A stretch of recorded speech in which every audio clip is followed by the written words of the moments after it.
You ask Tiger to solve. This deals with linear equations with one unknown. The final result is x equals 7. Let's solve it step by step. Group all constants on the right side of the equation. Subtract 5 from both sides. Group like terms.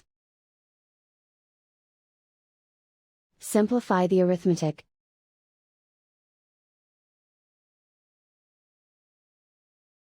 Isolate the x. Divide both sides by -2. Cancel out the negatives.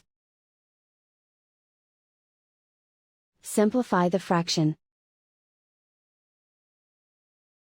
Cancel out the negatives.